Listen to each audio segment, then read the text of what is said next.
little harder, is just taking, like, if it's a very fresh sprain of a particular knuckle, right? I think I recently did one, I can't remember now, but I used this, it worked very well so that I could still work. I just picked the area that was injured and I gave it my compression that way. Okay, so this worked very well for me, that I could still work, I could still put my gloves on, like when dry needling and working, and I still had the stabilization that I needed as I was compressing the area to help my finger heal.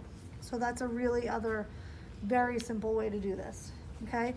Now, if an athlete is going back into play and they're recovering from an injury to the finger, and you're thinking, okay, we need a little bit more support than that, then we're going to,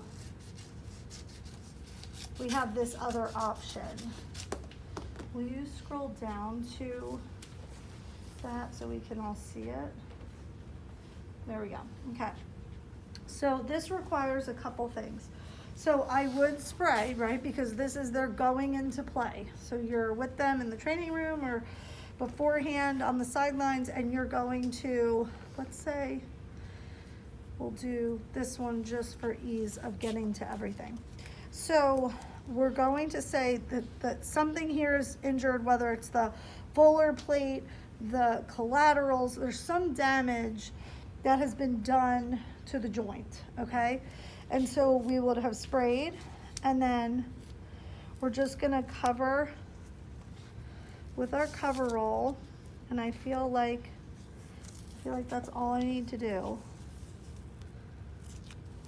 Because you don't want it to be, especially if they're an athlete that has to use their hands, or like gymnasts, or there's a ball, there's a racket, there's a stick, something that's in their hand. Always for them, the concept of less is more, because then they lose the feeling of their grip. So what we're gonna do now, because it's an even smaller space, is we're cutting into fourths here, or fifths rather. Usually fourths, but it looks like I did fifths today, or 4.5. Okay, so I'm gonna leave that one out. I want these skinny guys. So now we've got a bunch of these made.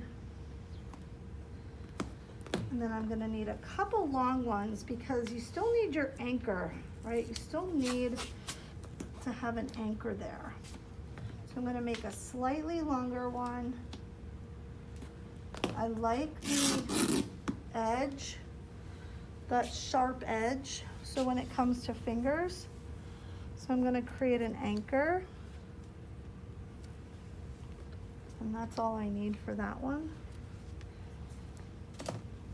And then I'm gonna use the other edge, and you notice how I'm starting kind of at the top, and I'm not going to let myself finish medially or laterally. I really wanna see where the anchors end, okay? So you see it so far, right?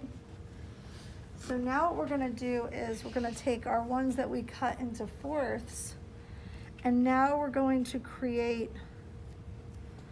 a stabilization right across the joint. I'll turn this around. You see the X? Okay, so now I just really blocked and supported the collateral there. And then we're gonna do the same exact thing to the collateral on the opposite side. So I'm giving her pretty good tension on these.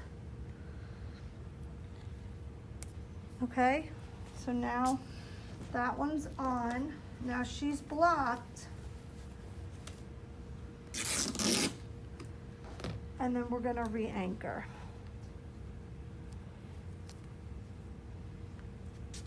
And that's really all I need. And then just note when you're getting close to somebody with scissors that, you know, you're kind of, you know really where you are.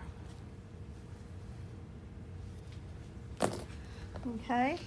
So now that joint is fully protected from load if like maybe they're a soccer goalie. Now you have some protection, and our last piece is we're gonna relayer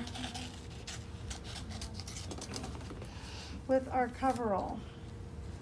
But now it's like, okay, we feel pretty safe that they can go into play now. I'm not pulling very hard on the coverall. I'm just creating. So now this way, this will not come off during play, okay? And so then she still has movement here, but we've protected the joint space. Again, if it's more the dorsal plantar surface, you can put some X's on the top as well. But generally, when you lock in the sides, you're going to kind of really secure the whole joint area. And then we're going to just close it up.